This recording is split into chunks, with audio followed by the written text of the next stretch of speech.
It is. I got it. Yeah, cool.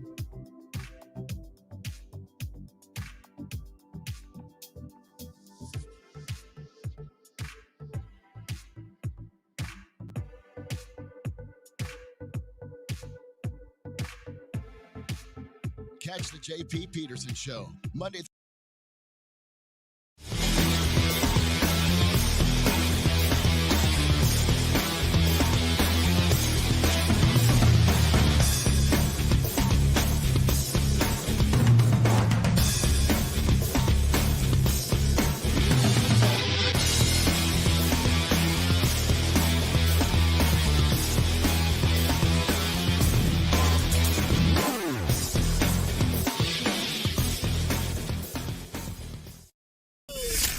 Stand by to launch FanStream Sports. 3, 2, 1. Let's start. Hello, sports fans. Welcome to FanStream Sports. Nothing but pure sports. This is the JP Show. JP, it is so good to hear you back on the air. Stand by. Now, here's JP. Into a Friday edition of the JP Peterson Show here, as we're coming to you live from our Orlando studio, and there is Peter Blake, looking very handsome today in his Rays blue shirt in our RHS TV Tampa Bay studio over there. Good morning to you, Peter. How are you? Good morning, buddy. How you doing, buddy? There you go. Turn that mic on. There you go. What's going on? Happy Friday. Yeah, it's all good, brother. We got lots to get to today. It's a football Friday, baby. We even got college football, regular season college football coming up this weekend as Notre Dame and Navy square off in Dublin, Ireland. Who's playing in that Dublin, Ireland game next year? Dun, dun, dun, dun, dun. Yes, I will. So this time next year, I will be hammered at the Guinness factory or somewhere at the brewery there, somewhere, All Points, Ireland, with my Florida State brethren celebrating a national championship from this season. Ha, ha, ha. Yeah, you never know. You just never know. That's why they play the game. So you can only hope at this point with all the expectations of this team, honestly. Yeah, it's going to be a fun season unless they just absolutely suck. Then it'll be the expectations will have been, what were we thinking? Yes, and I'm old enough to remember 1988, the infamous Seminole rap that we did prior to the big kickoff with Miami. We got our ass handed to us 31-0. Definitely a ripoff of Miami. It wasn't as good. That's for sure. That was a ripoff of the Chicago Bears. Yeah. Yeah. And then that did not start well. Ended well. It was an awesome team that year. The rest of the season they were fantastic, but did not start well. That's the king of the overconfidence move right there. But hopefully it'll be well worn. This team is loaded. Pat Burnham's going to join us here from the Osceola Rivals Network at what we got at 10:45 today. So we'll get to chat with him about all things FSU. It's been a very interesting fall camp for them. Fall camp. I don't know why we call it fall camp for football season. It ain't fall. It's still freaking sweltering hot summer camp for these college football teams. But anyway, we'll talk with him and find out who's been doing what. They've got an embarrassment of riches on offense. I think their only problem is going to be can they keep everybody happy with how many touches they get. All right, and we'll also get into the Buccaneers. Dave Canales had a really great press conference yesterday, kind of set up the season. So we're going to play the whole thing. We'll stop it down and have some comments along the way. So we'll do that for you today as well. Dan Lucas is going to join us, my fellow Netflix debut this week he made on the on Swamp Kings as well. He got more airtime than me, so I'm kind of a little pissed about it. So we'll talk with Dan Lucas. Obviously, we'll have him on because he'll be hosting the Buccaneers-Ravens game on Saturday night on WFLA. So we'll see what's in store for the broadcast there. And we'll get to some other NFL. Ryan Clark with a very interesting apology to Tua Tagovailoa. You sent that to me, and I was watching it, and I was like, where's this going? And I thought he was going to double down on it. I was looking forward to that. I thought he was actually going to double down, and he didn't. He apologized for it. I understand it. I get it to a certain degree, what he was saying, because his basic premise was when he became an analyst, he wanted to respect NFL players. And then he just backed off of his comments. And to me, it was a joke. I didn't think it was that big of a deal, honestly. Did It you? was a joke. It was a joke. Right. We'll get into a little bit later on. I want to spend a lot of time because we got to get to Dan Lucas here at 10:15, and I want to get to the Rays, obviously. So we'll get to that. We'll have a whole discussion on that. And it's not just about the Ryan Clark. It's like, where are we in today's media? And where are we as football players today that we can't, take a joke? Like, talk about soft. I mean, I get the whole respect. We'll get into it later on. All right, so let's get it going on. The Rays win yesterday 5-3. The Rays are on a tear.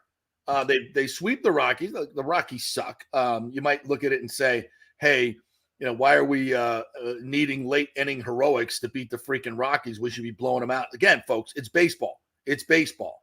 Every team can beat every team every day. Every team has a 40% chance to win, even the worst teams, right? So, no, if you win 3 games in a row, and the fact that you can come back and kind of, turn it on when you really got to have it in baseball, that's a good sign. That's a really, really good sign that you got guys that in the moment are not, they're not nervous. That's not overwhelming. In fact, they zero in those moments. And I love every part of it. Randy Arozarena has really been playing some good baseball since, we needed like a moniker for the Wander moment. Like it was the Wander something when he went away, when he evaporated. By the way, Kyle Berger put up this a couple days ago on Facebook, and I was just reading some of the thread today. They took Wander Franco's jersey out of the team store. And as we know, they've erased him from everything on their website, promos, everything. And the comments I thought were kind of interesting. There were a lot of fans that were pissed. There were a lot of fans that are pissed at the organization for not giving him due process. And I was a little surprised by that, to be honest with you. Have you, Peter, you're more on social media than I am, especially when it comes to Rays. Those Rays fans love you when you talk bad about them. Mm-hmm. Have you seen that? Is there a groundswell of fans that are pissed at the organization for not backing Wander Franco? Absolutely. You realize there's more Rays fans than people are talking about, especially on social media when it comes to Facebook, because as soon as you posted that story, these are allegations, you're just speculating. No, I'm reporting the news at this point. I'm not speculating. I'm giving you, this and that and the other thing. Absolutely. The groundswell of support for Franco has just been amazing in the sense of, like you said, he deserves due process. So, yeah, I've gotten a lot of feedback from Rays fans that are angry that I just post stories about Wander Franco. In fact, I'm a part of a other page where the admin basically said in so many words, I can't have you post this because basically I have to regulate the comments because somebody's going to be for it and somebody's going to be against it. So I don't want to do that. Fans, are they pissed at the organization, not you? Yes. They're always pissed at you or anybody who says anything negative. Of course. Are they mad at the organization for not? But yes, that's interesting. They're absolutely. They feel like the Rays have not, to have Wander's back, and it's going to come back to haunt them. And then there's other fans that feel like, he is what he is at this point. Which again, it's allegations, but they continue to hear these type of allegations, and they're like, I don't know if I should support this guy so much. So. Well, again, when there's extortion involved, I think you have to tread lightly. And I do think the Rays have gone overboard here. I do think that, the whole taking him out of the team store, taking him off the website, erasing him from promos. I think that's a little much before the due process is done, to be quite honest, because like I said yesterday, if he does come back and he's exonerated and then, tomorrow Major League Baseball could come back with this investigation and say, yeah, we found that this was nothing more than an extortion attempt against Wander Franco. He had a friendly relationship with this girl, but it never went over the line. He's totally cleared on all allegations and charges. I mean, that could happen. We don't know. And absolutely. I'm not saying it is, and I'm not trying to be naive about it either. Okay. And everybody could say, look, maybe the club knows a lot more than you do. I get it. So, and that very well could be the case, but I'm saying, what if, like, and I always go back to this Jonathan Drouin situation with the Lightning. Remember when he left the team because he didn't want to be, sent down to the minors like every other player has done.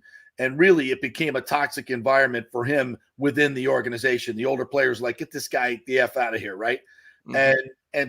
But Steve Yzerman was smarter than that. He didn't overreact. The team didn't overreact. They didn't throw him under the bus publicly. They didn't do any of that stuff. They just let him, go away for a while. And then they brought him back. They rehabbed his image. And then they traded him for Mikhail Sergachev. That's a huge move. And what the Rays have done is really destroyed Wander's trade value by putting out all these signs that they think he's guilty.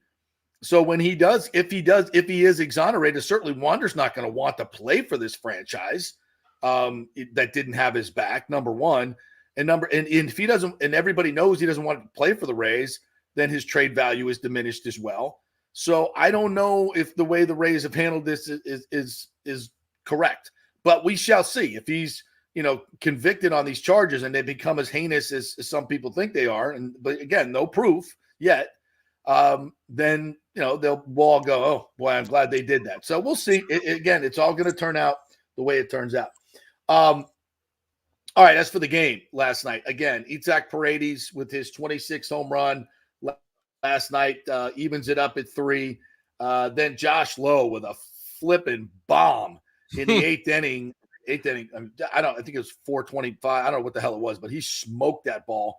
It's his 17th home run. And I tell you what, he went through a bit of a dip this year, but Josh Lowe is coming on, and he's got Kyle Tucker-like ability. I mean, he really does. He's got the size, he's got the speed, he's got the bat speed, he's got the I think Kyle Tucker is going to be an MVP, a former high school player, friend of the show.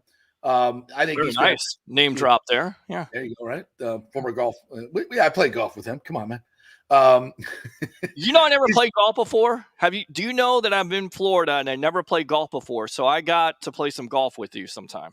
Yeah. You've never played? I've never played, not one time. Well, then we're not playing together. Just doesn't work that way. Maybe a top golf or mini golf. But no, I'm not. If you teach no me. No offense, bro. No offense, but no, that's okay. We'll do something else. No, Josh Lowe is just. I mean, this kid has superstar written all over him. I mean, he's got a long way to go, but it's not many players can show the ability that he has shown, the speed, the arm. He's a 5-tool player, and he showed it last night with the 2-run bomb in a clutch situation. And then Fairbanks came on and got the job done as well. I'm trying to think of what else went on last night. Shawn Armstrong was the starter, did a great job. The bullpen did a great job. Fairbanks did a great. Luke Raley with his 11th home run of the year also had a triple. Yeah. There's another dude, at 6'4" or 6'3", 6'4", 235 pounds that can run like the wind. I mean, the Rays have like at least 2 or 3 tight ends that might be better than anybody the Bucs have. Put Raley at tight end this year for the Bucs. Yeah, that'll work out. Or Josh Lowe. Josh Right. Lowe could not be a pretty good receiver, maybe. I don't know, but they've got some great athletes. There's no question about it. So all in all, another great comeback, and here come the Yankees. Yeah, the Yankees just sucking. Although Judge did hit 3 home runs in the game earlier this week, but. Should be a nice weekend at the Trop. We'll preview that a little bit more as the show goes on. We have time to listen to a little bit of Kevin Cash before Luke jumps on. We got Josh. We actually got Josh Lowe, and then we also got Kevin Cash for a little bit, so I can stop it and we can go from there. Let's go ahead. Hit it. What a 2-run bomb, 452 feet. You were pumped up after that one. How'd you get all of that ball? He threw the same pitch beforehand, and I wasn't missing that one. I told myself, if he throws that again, I'm going to be ready for it. I'm going to hit it. Just glad I was able to get those 2 runs in. 3 games in a row. The ability of this team to rally late in the game. I know you'd rather not be in that situation, but what does that say about this group and this lineup? It says a lot. for us to, battle back the way we have the past 3 games, especially in August when we're in the hunt for the playoffs, it shows a lot of resiliency that we saw in the beginning of the year, and it's really cool to see that coming back again. Let's talk Isak Paredes, that home run to tie it up. What type of power is he hitting with this season? A team-leading 26 home runs. My goodness. Anytime he pulls the ball in the air, I think it's a home run, and I mean, it's probably pretty true. So every time we can get him up, we're in a good shape. Isak's incredible. Okay, your home run was awesome, but arguably the end of your home run, that was the highlight for us here at Valley because you gave this guy a hug. DJ, I think he's going to come in here for a hug. Yeah. This guy deserves all the love in the world. He's behind the scenes making us look good, so we got to make him look good too. Oh, baby. Much love, baby. That's what I'm talking about. We appreciate it, Josh. Congratulations. Go celebrate as the Rays get the sweep. All right, we will start with the end there. Josh's 2-run home run bomb, 452 feet. Just what did you see from that at bat and how he got all that ball? Just happy that it got over the wall. If it was 394 and that was enough, that would have been fine as well. But Josh has been on a tear lately. It feels like, he really got going on the West Coast trip and he's carried it into this series for sure, and a lot of big at bats. Big at bat by Randy to find a way to get on base, and then Josh, I don't know if it was a cutter or change up or what, but he got every bit of it, like he said. And then Luke Raley, the solo home run, the triple, Isak Paredes, the clutch home run. What were you seeing from those two? Yeah, Raley, it's been a little bit of a grind for him lately, but he's done so many good things for us this year. It's happy to see him get a hold of that one early in the ball game, and then, just credit the player, the way he gets out of the box. A lot of players are not going to be at third base in that situation. He didn't assume anybody was going to catch the ball and bust it all the way for the triple, and then Basabe comes up.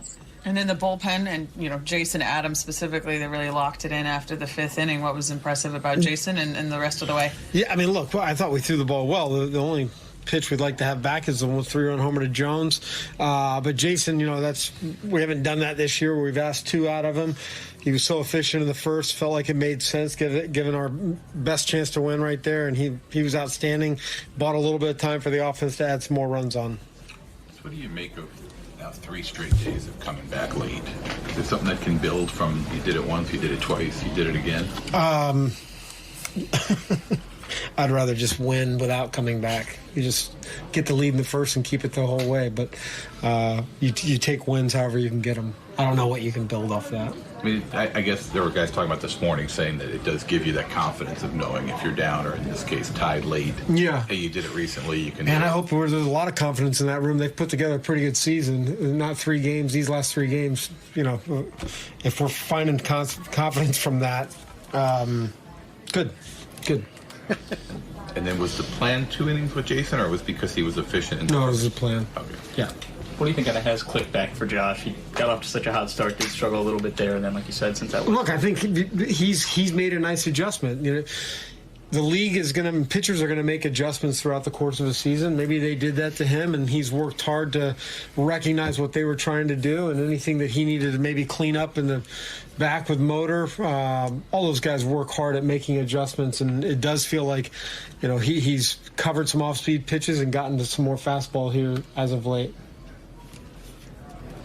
Sean Armstrong has been really good in this role for you. What is it that makes him so effective at that role? Oh, I think he likes it. I think he really embraces it. You look at our bullpen since, when he came back, our bullpen has really taken off, it feels like.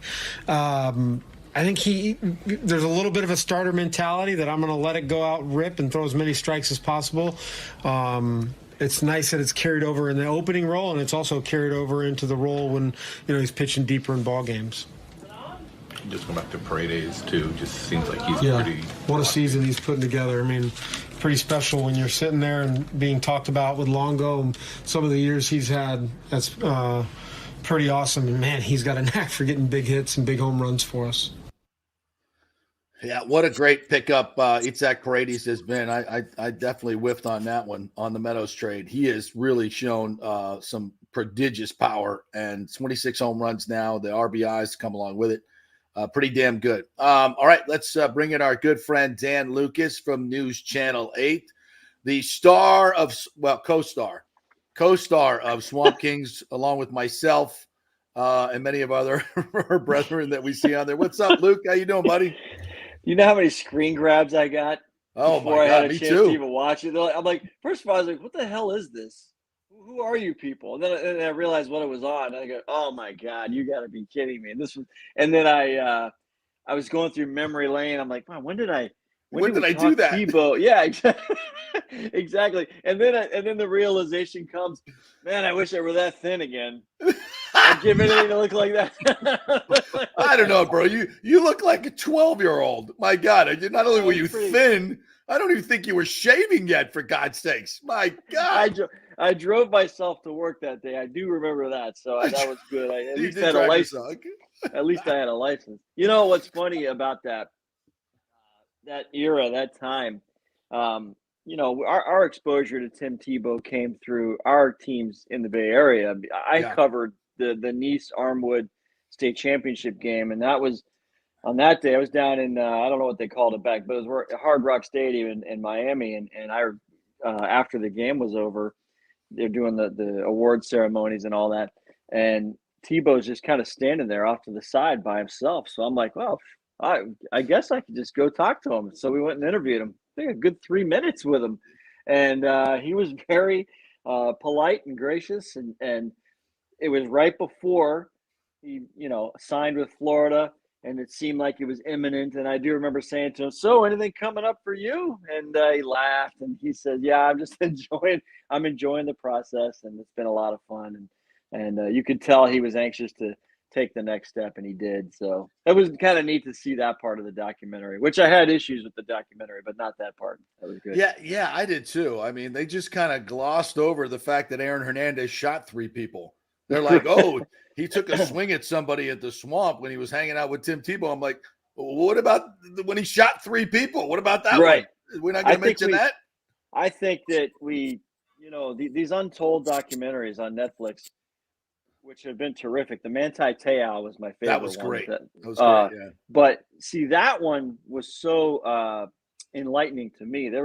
I learned a lot and put pieces together from remember my impressions of that time. And I'm like, why this and why that? Well, it all makes sense to me.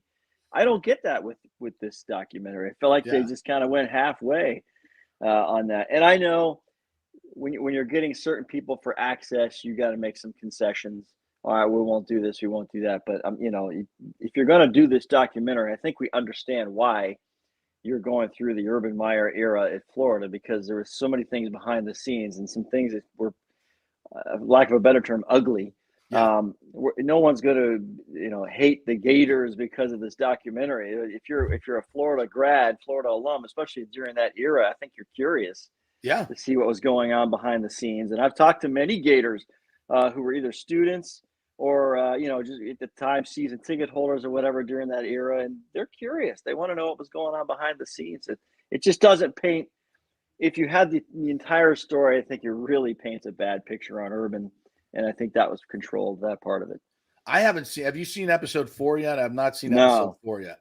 So maybe they dump it all in episode 4. But I agree. What makes them so interesting, and I think they got into it, the ridiculous workouts and things like that. But that's not morally or ethically an issue. I think all coaches were doing that stuff back in the day. Maybe they were a little over the top, but that's everybody was doing that. It was the fact that I think it was 48 of the 100 players that were on the roster on one of these were either charged with felonies or misdemeanors, unusual amount of jail time. I mean, that was what made them different. It was because they were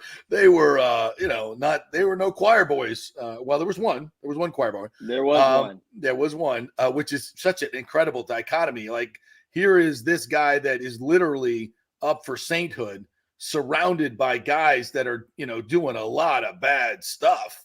Right. So, and I think that's the hook of the whole documentary. And it really just, I think they downplayed it more than anything else. So, yeah. And I've heard a lot of people that covered the team at the time, 2 or 3 interviews already, that were beat writers that were like, yeah, they didn't even talk to me. And had they talked to me, I would have let them know what was really going on. So, yeah, it's a little weird. I'm not trying to be a Gator hater here. And I know, you and I are both, it's probably going to come off that way, but well, I could say my own experience. I graduated from FSU right at the time, right before the whole free shoes came out. Happened the year after I graduated, and I had the layout of the dorms and the agent going and basically knocking on the doors, and that's a much smaller scale than murder or assault, but it was even that in its own sense. I remember Charlie Ward not participating in this. It was basically wound up at a Foot Locker store in Tallahassee. Grab whatever you want, boys. I'm going to take care of the bill. And Charlie Ward extort you later on. Right.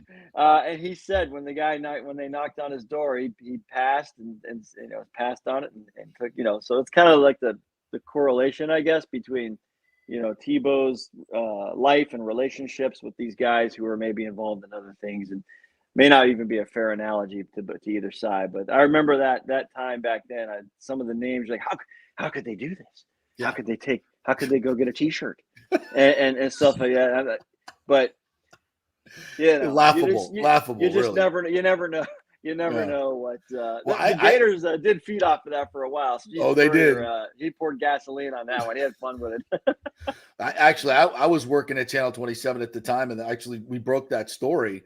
I got tipped off by the assistant manager because he said, that happened, and Sports Illustrated is going to do a story. This was back when Sports Illustrated broke news, and when the magazine dropped on Monday, people didn't know until people read it and picked it up and read it. Right. They didn't know the story. It's like, oh, Sports Illustrated broke this story. Imagine there was a time when there wasn't Twitter or the internet, and the stuff broke like in written form. People had to wait till the paper dropped on your door.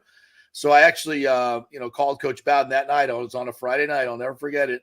And called Wayne Hogan, who was the SID at the time, and they said, they were aware that the story was gonna drop. And Coach Bowden literally said, "Come on over. I'll do an interview with you at my house." I mean, when has that ever happened, right? And he sat and he said, my boys made some mistakes, and we're going to have to figure out what's going to go on. And the weird thing about that story that people don't remember that came out later on, this was nothing to do about an agent. He was a gambler. Yeah. He was a gambler, and he was posing as an agent, and he did this. And then as the story I found out, then he extorted the players later on in the season in the Notre Dame game, and said, I'm going to expose you guys, and you're going to be ineligible for the Notre Dame game if you don't shave some points in this game. And that was FSU was favored by 7 in that game. And the first half, if you go look at the first half, that the players that were involved in that, they played like crap. They weren't tackling anybody because they figured they were so good they could just come back and win by 4, win by 3. And they end up losing the game to Notre Dame. So that's what a wild, if that's another, there's a documentary that needs to be made, and I'm just the man to do it. So we'll see. All right, so let's move on. We got a big football game tomorrow night. My God, we're going to see the starting offensive line with the starting quarterback, Dan Lucas. Man, I'm so excited to watch News Channel 8 tomorrow night. What's up? Robert Hazy. Hazy. Yeah. Let's get excited. I know. I say offensive line half kidding. I know Ryan Jensen, it's very bizarre what's been going on this preseason, but last week after the Bucs had practiced with the Jets, we talked to a lot of players coming off the field. One of them was Tristan Wirfs, and I asked him, how. Oh, damn. Oop. Damn Wi-Fi. Yeah. Well, you got it. Yeah, that's how it goes sometimes. So we're back. Hopefully he'll chime in here and we'll jump back in the stream. Yeah, let me definitely. text him. Yeah, and so, for the first time, we're going to see the first team. And by the way, we're going to play the Dave Canales interview in its entirety a little bit later on in the 11 o'clock hour to kind of stop it down, because there's some very interesting things he said about Kyle Trask. Like, Kyle Trask is the man. He's the real deal, he said many, many times. So we'll get into a little bit more of that. And I guess we're going to see the first team for the entire first half, hoping that Dan it can jump back in here in a second. I'll text him. Yeah, we'll just wait for him. You're exactly right. I think there's a lot of Bucs fans out there that are excited to see, like you said, the first team offensive line. What's this first offense? What's the first offense look like overall with Evans and Godwin? You're kind of, and there he is right there. So we'll go ahead and jump back in here. Here we go. Boom. Luke, I think you're I'm back. You guys got me okay? Boom, yeah, there we go. some Gator guy at Spectrum turned off your Wi-Fi, man. He was pissed. I just got a phone call. Said Steve Spurrier got him again. Was on line one. Yeah, exactly. You guys there? Yeah, we're here. We're here. Go right ahead. Man. I need an intern to help my technical problems. But you and Bill Clinton. Jeez. All right. So you were saying we get to see the first team. First team offensive line. So Tristan Wirfs, spoke to him after the practice last week. And he said, this is the first time we've collectively gone up against an opponent. And that was the one day against the Jets. He said he felt like they did pretty well. They were going to have to watch the film. But he started to point out his own day and remember how he was talking about switching from right to left and he was going to have to switch with the lead arm. Well, he said, I did it about 3 or 4 plays, and it's absolutely going to eat me alive for the rest of the night. And he was anxious to watch the film. So I started thinking, well, maybe we should see these guys against the Jets for a series, but you knew that wasn't going to happen. And I was pointing to this game tomorrow night. This is massive for this offensive line because Luke Gedeke, who's played, and Cody Mauch as well, who has gone through the preseason for reps, now they need to line up next to the starters and be collectively in sync. And so we'll see if it's collectively in sync for me. That's first and foremost. I want to see Mike Evans. Yes. I want to see Chris Godwin. Yes. Rashad White. I want to see Baker, blah, blah, blah. But I want to see this offensive line together. If the pass rush, particularly in the first series or two, gets to Mayfield or makes him scramble out of the pocket, then that's the gauge you're working with 2 weeks before opening day. And I hope they have success. Apparently it's gone well in camp with the O-line. However, we're going to see for ourselves, and the tape doesn't lie, as they always say. That's right. Yeah, Dan, at the risk of repeating myself for the people that watch the show every day, I think it's malfeasance by Todd Bowles and the organization to have not put this offensive line out there for the first 2 games, even if for a series or 2, because you need to evaluate these players. Can they play in the NFL, first of all, with Cody Mauch and Gedeke at right tackle, right? They need to work together as a team in a game situation, because as you know, even joint practices, it's different when the lights are on for some people, right? Some people, when the lights are on, some people pee down their leg. You don't know what's going to happen, right? So you need that, and then you need to evaluate. You need to put this on film to see, can we run behind the left side? Can we run? We're going up against a Jets team that's got a really good front seven. Let's see if we can push some people. You didn't get to see that. You won't be able to evaluate that until this game or the Minnesota Vikings. And if you had that information, you might be making some adjustments on who's playing where, or making some adjustments. You've lost that opportunity to evaluate your players in a game time situation in an offensive line that has never played together before. I think that's a huge miscalculation, number one. And as far as the skill players go, you got a new quarterback. And again, you can't simulate game time situations. And I know, preseason is not regular season, but preseason games are of different intensity than preseason practices. Everything notches up. So I don't know. I think the starters should have played a hell of a lot more this preseason, but at least we're going to see them in this particular game. What other players are you guys going to be watching and highlighting with your little highlighter on News Channel 8? What you do there? Well, I'll leave that to Rondé and his telestrating prowess. On the defensive side, I want to see the pass rush, the outside. Shaq Barrett, who I hope gets in and plays. He should be okay. He's doing really well, by the way, on his Achilles. He says he doesn't even think about it anymore on the field. And the other guy is Joe Tryon-Shoyinka, who's looking for a little bit of growth from a rookie year that was a bit of a roller coaster. I'll say this. Again, going back to last Wednesday, Tryon got the old shoulder pad touch on Aaron Rodgers twice. Yeah. And the Jets themselves are going through offensive line issues. They're trying to figure out their own line. So they were having ups and downs. But the bottom line is this. The defensive line collectively had a tremendous practice against the Jets once. And Tryon got to Rodgers twice when they had to blow the whistle to stop the play. So that's encouraging if you ask me. And I would love to see him do something in this game. Dan, are you surprised at how that quarterback situation worked out? Because finally this week, Todd Bowles decided to name the number one starter in Baker Mayfield. Are you surprised by that with Kyle Trask's play against the Jets last Saturday night? I am zero. Here's what would surprise me, Peter. If the Playboy Mansion called me today and said, Dan, we're having a party this weekend. We want you to come. You're the star of the party. That would surprise me. The Baker Mayfield decision was the opposite of that. I'll say this though, I don't think it was a phony contest, but what it did was bring out the best in Kyle Trask. Yeah. And watching him from the beginning, I'll take OTAs and minicamp out of it, just from the beginning of camp, and everybody's counting interceptions and that sort of thing. He just got better and better and better and better. And for me, I know the touchdown pass to Trey Palmer Saturday was terrific, but the play he made deep in his own end, he throws to his left, and Rakeem was the receiver. Yeah, the rookie trying to fight and make the receivers core. Yeah. What a play, a dart, and the guy has to go up and make a great catch over his head between defenders.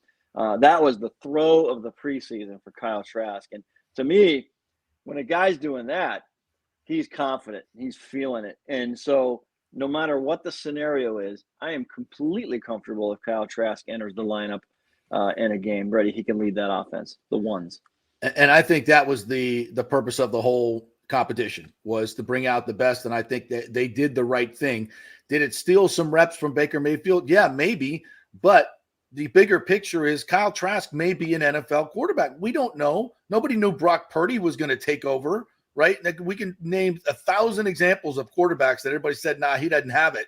He's a third-round pick, Russell Wilson, Joe Montana, Tom Brady in the sixth. I mean, we can go on and on and on. So everybody that says, well, Kyle Trask can't do it. He didn't do anything for 2 years. He never got an opportunity to do anything for 2 years. Right. It was Tom Brady, and it's all about him, as it should have been. So we don't know. And now we needed to find out. I mean, what do you think that Jason Light's sitting there? I spent a 2 on this guy. Let's just throw him away. He wants to see, can the guy be the starting quarterback? And I think everybody if you're a Buccaneer fan, there's a ton of Buccaneer fans that want him to be the starter, by the way, are comfortable, just like you said. And I think at some point he's going to get that shot this year, whether Baker gets nicked up or he's ineffective. And I think this offense is going to struggle early on, especially since they didn't get any real amount of reps in the preseason. So I think eventually we'll see Trask. Don't you? I do at some point, and I hope it's not because the Bucs are 0-4 at the bye week. Right, exactly. I still think that the bye week for me, I don't know why I'm sticking with this bye week is an important time for the team, because the schedule in the front, I think, is brutal. Yeah. And I think even with a team that's trending up, getting better and better, can still be 1-3 possibly at the bye week. And that's going to be mentally, they have to get over that mentally. But how are you playing? I feel like the bye week, if they think this is just absolutely not happening, then that is definitely the time that Trask takes over this team, and which would be unfortunate for Baker, because he's here to resurrect himself. It's the ultimate, hedging the bet on yourself coming here. And he saw what was around and thought, this is my best chance to reboot my career. That says a lot about the Bucs and what they had to offer a free agent quarterback. Baker's just going to have to grind and get through it and be his best, because he's coming in here. People have their vision, the Cleveland Baker Mayfield. And I'm telling you, I feel like he's more humble and certainly more mature coming here. Oh, yeah. Based on the experiences he had, particularly last year where Carolina didn't work out, and then he goes to the Rams and he says he was happy there. Yeah. For reasons, including the offense they were running, which is similar to what the Bucs are running. He said he felt pretty good there. And then all of a sudden he's sitting there out of work. So he finds the Bucs an opportunity. He's got a lot to gain, Baker Mayfield, by succeeding. So I think it's a good choice, and I think he's going to perform well. I just think week 1 is a big test on the road at a very good team that might win its division. So if the Bucs, the big thing Bucs fans have to remember is, no matter what happens the first week, don't light the torches yet. Exactly. Let's just get a few games under and see what happens, and it's going to take some time for it to come together, I think. Yeah, I like you. I'm very looking forward to seeing what the defense can do, not only in this game when we first see the starters again. Hopefully, we'll see the defensive stars. We haven't seen them at all as a group, but they're more experienced, and I don't have as big a problem of them not playing. But they do need to play some and get ready for the season as a unit in this first half. So I'm interested to see all of that in this broadcast. Any other surprises we're going to have in the pregame or anything else? News Channel 8 pregame. Well, we're going to talk to Raheem Jarrett, the receiver who's made it. Those were his first catches last week in the Jets game. So he's all of a sudden he's now into the mix. And linebacker J.J. Russell, who went through this experience last year, kind of had to come up the hard way. He's come on really big. He's put out some good tape in the preseason, 2 games in a row with a forced turnover. So he's definitely setting himself up to do something and be on this team this year. So I like this game. It's interesting. Last year was the first year of the 3 preseason games. So everyone's trying to figure out what do we do in this third game? It was always the quote dress rehearsal. Yeah. And then, but which you want to see, like we just talked about, but then you've got to set enough time aside to finish off these position battles. And that's a dilemma for the coaching staff. You know, if the Bucs come out and have success right away, how far do you let Baker go and these starters before you start getting the other guys in the mix? Because you've got to see Sean Tucker running the ball. Even this Ronnie Brown, who ran the ball late last week, he needs to get some carries. Kalen Geiger needs some targets. He needs to field some punt returns. Some guys need to get in this game and make a final case, because they're all those cuts are coming at once, and it's a lot of pressure on a lot of guys for sure. We'll be tuning in from the very beginning, including pregame, which starts at 6:30. 6:30 Saturday. 6:30 Saturday night, and I'll try not to be a sweaty mess. That's not happening. Goes You without will saying. be a sweaty mess. I don't care anymore, man. I just let it go. Just let it go. Everybody knows it's hot out there. Yeah. You guys want the experience of what's happening? Here it is. Get the sweat towel, baby. Get the sweat. Exactly. Get the baby powder. Get the baby powder. Put it down where it counts, baby. He's got a clean bum. He might be sweaty, but he's got the towel. Have Hainsey come over. Have Jensen come over and powder you up before the game. Pull out the khakis. Give you a little powder up there. That would be good TV, bro. Show me how this works. So let's get this. Come on, man. Jensen's not doing anything. Come on. Let's do it. Exactly. Let's get him out. All right, partner. Thanks, Dano. Dan Lucas. All right, guys. WFLA Dan on Twitter and the 6:30 pregame show. All right, we're going to take our first break. Pat Burnham is in the bullpen waiting to come in. I don't know if he's a lefty or a righty. I think he's a righty. I think he's a strong righty. He's a righty, no doubt. We'll be talking some FSU football. We are brought to you by the Jeeves Law Group, JEEVES lawgroup.com. Get that personal attention you so richly deserve. It's the Jeeves Law Group. If you're involved in an accident or your car has been totaled and you didn't get a good settlement, that's something they is kind of in their wheelhouse. Give them a call and find out if you have a case. It's the Jeeves Law Group, JEEVES lawgroup.com, and tell them that JP sent you. Back in 3. Stay with us.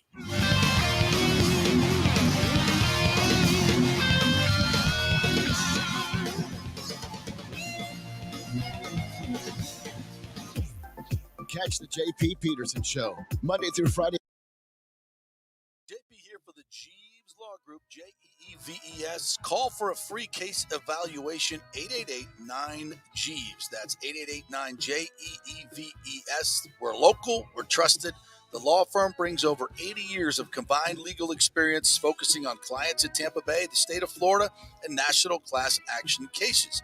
If you're injured, get that free case evaluation, no cost to you.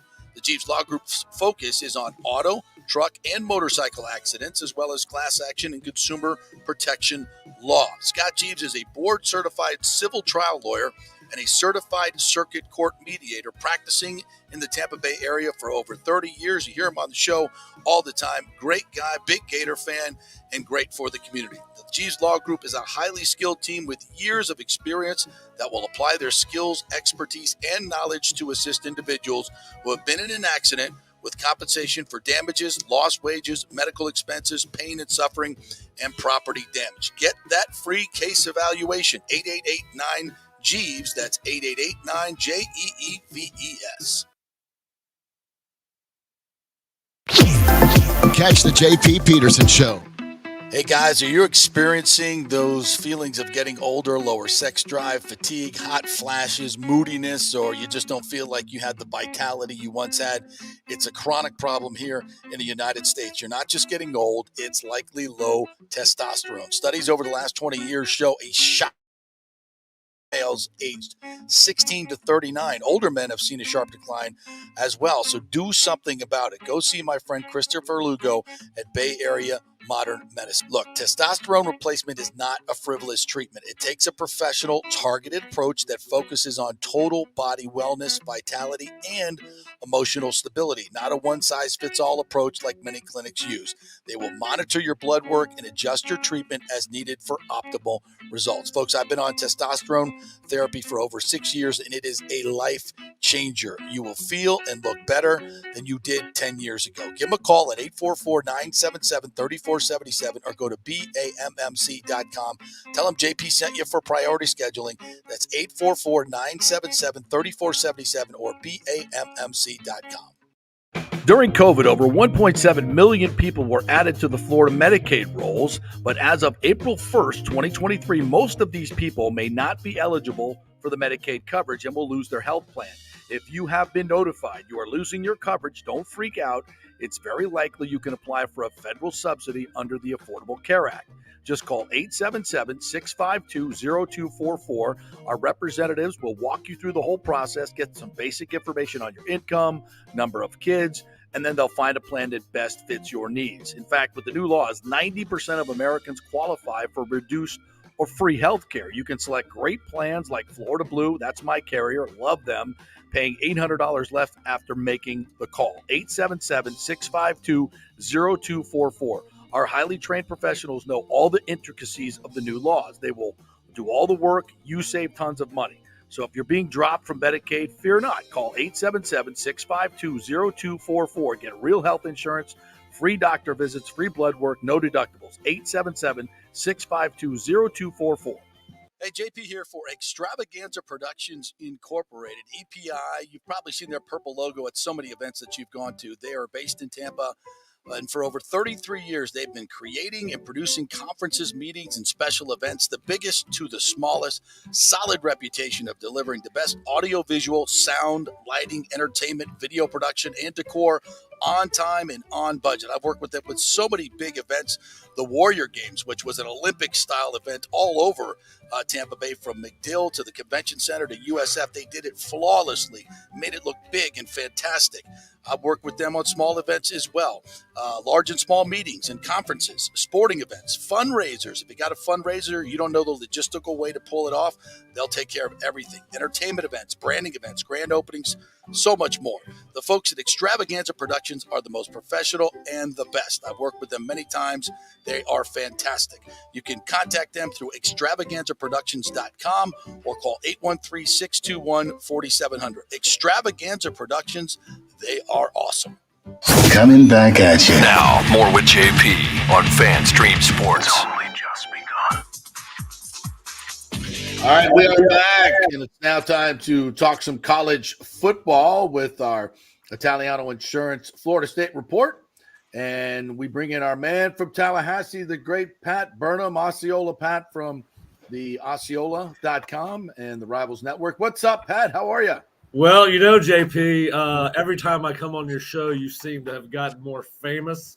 I started watching the 30 for 30 Swamp Busters or whatever it's called down there. Swamp Busters. I can't stand Urban Meyer. I'm only watching it to see your appearance on there. So, well, thank you. Yeah, I think I saved the whole thing, to be honest. My 3 seconds picking Ohio State to take care of business over the Gators, which they did not, by the way, making me look like a fool in front of the world. It's not the first time that's happened. JP, when you do what we do, you're going to be wrong from time to time. Exactly. You know, people are like, oh, you got it wrong. I'm like, yeah, I did. Sorry. Have you gotten every pick that you've done right? Because wow, you'd be a really rich man if you were. That's exactly right. No, would you? Yeah, I mean, I know I had Dan Lucas on, who's a Seminole, Florida State grad, now me, and now you. We're all going to bash the game. I just thought, look, full credit for winning the national championships, man. It's like, nobody's squeaky clean if you're winning national championship. You know that. I know that. Yep. But this team was different. This team was very Miami Hurricane-ish, early 90s. I mean, there was, I think, 40 or 48 guys that were arrested on. I mean, it was a lot of crap going on there, and I don't really think they kind of delved in. Hell, I think Urban Meyer kind of came off looking good. Well, he had creative license, so he should have. Did he have like final say on the editing or something? I believe he had some input. I had read a story about that before the documentary came out, and what I found fascinating, and I've only got a little bit of the way through the first episode, is they went old school mat drills back then. I mean, they did, yeah. Oh yeah. So that was interesting, and kind of takes me back to the Coach Bowden days when we were students at Florida State, and listening to the nightmare stories that the players at Florida State would tell us about 6 a.m. mat drills in the Moore Center. So, it's kind of neat to, that is the one thing I probably do respect about him, is that, it was not an easy grind to be a player at Florida at that time. No, it was brutal, and I think they captured that part of it. It was, man eat man. Either you come out on top, or you're just disgraced. And they told the story of one of the kids that actually committed suicide, after leaving the program. So listen, you've been involved in programs as a coach. You've covered programs. You've played in college football. You don't want to know how the sausage is made. No, right? You do not want to know how the sausage is made. I mean, don't tell any secrets, but give us a feel for what is public and what really goes on. Oh, well, I mean, I think there's been adjustments today. I mean, I don't, we hear coaches talk about physical practices, and, I was talking to my father the other day, and, he coached football for 50 years, including 10 at Florida State. And, right.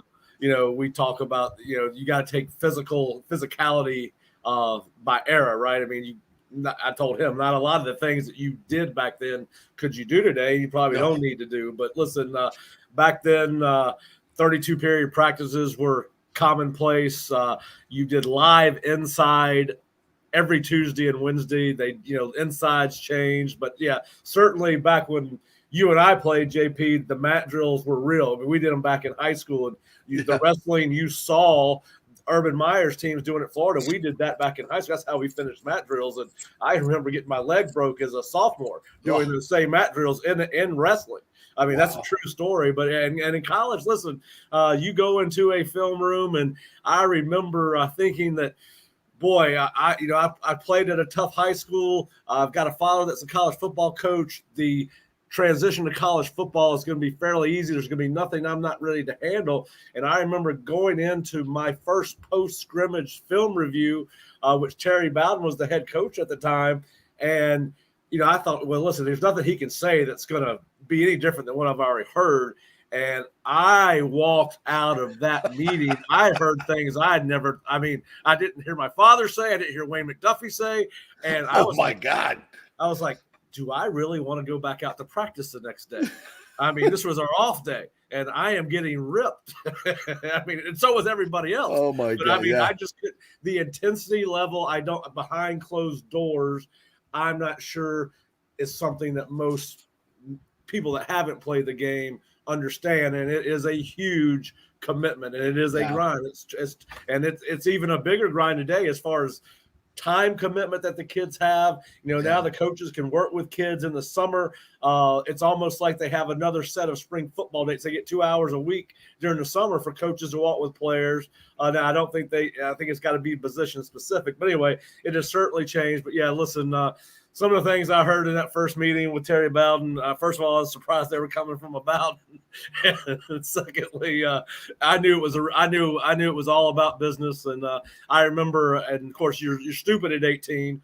Right. I remember him saying, "Listen, if you don't come back from Christmas break weighing this much, which they wanted me to gain weight, which is hard to believe now. But I was 235 pounds center. I was expected to start or compete in the spring. I was coming back from an injury, but I remember him telling me, "Listen, if you don't come back at 250, I'm pulling your scholarship money." Yeah, which I didn't know they could not do that. I took him right, exactly. Yeah. So I came back to Tallahassee and I spent almost my entire Christmas break at the Chinese buffet.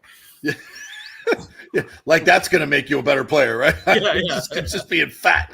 Yeah, yes, I don't know. Exactly. I don't know about that. Yeah, my good friend Tim Flasher, who played for FSU as an offensive tackle, he played for us in high school at literally about 230, 245 and 6'7", because he was a beach kid. He loved, he had a beach body. He didn't want to be fat. He didn't want to be a fat offensive lineman. And the FSU coaches were like, "Yeah, we're going to fatten up Flash. You're about 290. He's going to be an All-American." And we're like, I can remember I was being recruited by Troy. I was being recruited by Troy, and I was 222 pounds. Was the heaviest I ever played in high school, which back then, 222 pounds. That was pretty big. Good. That was big. So I'm talking to Johnny Williams, who was the offensive line coach at Troy. He goes, "Pat, how much weight do you think you could gain?" And I said, "I could probably get to 250, 260. And he goes, "But hey, well, you're still kind of small. We think we can get you to 290. And I was like, "I do not want to be 290 pounds." No. And what I learned at Sanford is when I got to 250, I could not be a pound over 250 and have any lateral movement. I mean, my production went way down. But anyway, yeah, exactly. We're not here to talk about me. No. All right, let's talk about FSU. We get on the tangent, but I love it. Thanks for doing that. All right, so this is a team. Now, I never thought I'd be talking about this, but as I stand here today, my biggest fear for Florida State is high expectations.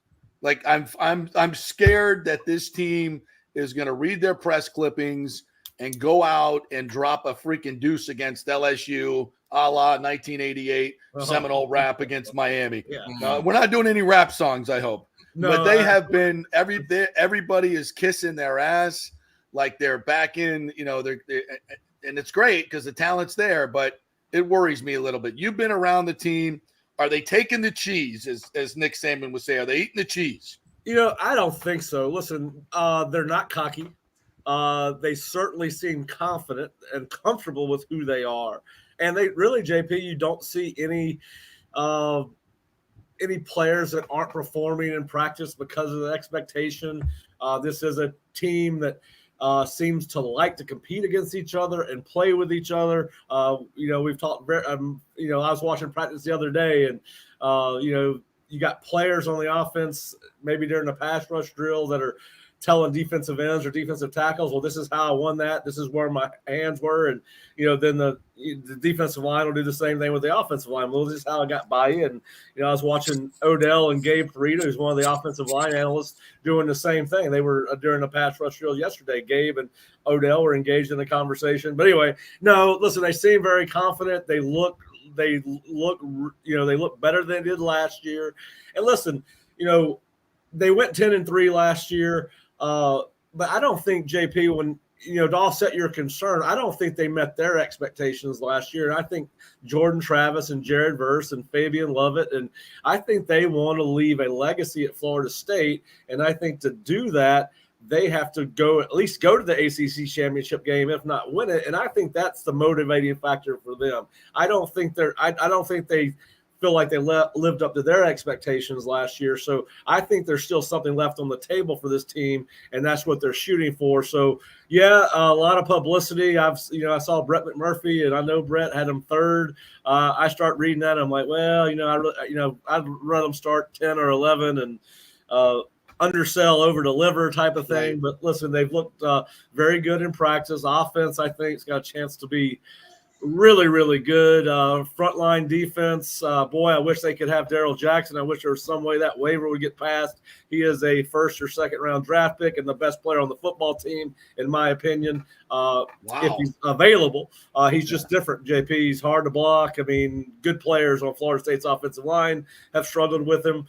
But I think it's, listen, you got Patrick Payton, Braden Fisk is going to be a chance to be a really dominant defensive tackle. tackle, along with Fabian, Dennis Briggs, Josh Farmer. We talked about Marvin Wilson and Robert Cooper, and they had huge expectations when they were here. But these guys and those kind of turned out to be overhyped guys. They were good college football players, no doubt. But Braden Fisk, Fabian Lovett, Darrell Jackson, Dennis Briggs, Josh Farmer, if all 5 of those guys were available, I don't think you're going to find a better defensive tackle position group in college football. But, I think they're still going to be good even if they don't get Darrell Jackson's waiver approved. But, the NCAA flexed its muscle for no apparent reason on that Ridiculous. But, listen, you think Stan Wilcox has anything to do with this?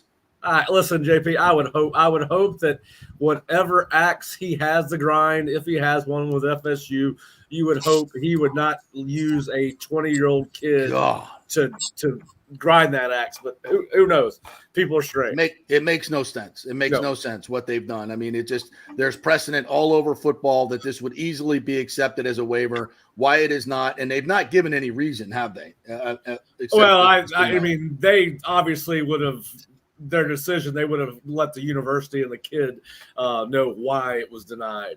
I would think they would have to. I mean, he would have to provide documentation about why he transferred. I don't know if they would require medical records or not, but he would provide his side of the argument to the NCAA. So I'm assuming that they would tell him why they did not approve his waiver. But listen, I'm still shocked at it. And listen, even the Mason Smith at LSU thing's kind of laughable in the now NIL era of college football. It's ridiculous. It's ridiculous.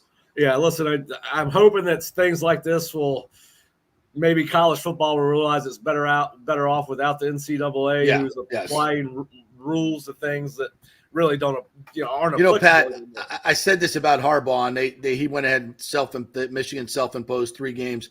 I said about Harbaugh, let the NCAA suspend you and just go coach. What the hell are they going to do? What are they going to do? Fine the university? Don't pay it.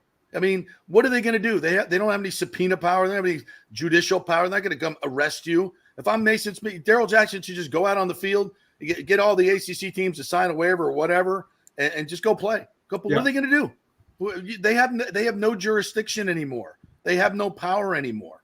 It's ridiculous. And I know it's a Florida State player, but I would be saying this about every player in college football. It's about the player. It's about, and for people who don't know the situation, he transferred to FSU from Miami to be closer to his very ill mother, who lives in Quincy, I believe, right? 20 minutes. I live about 8 miles outside of town. And listen, here I got some feedback because I said, listen, I don't agree with the decision.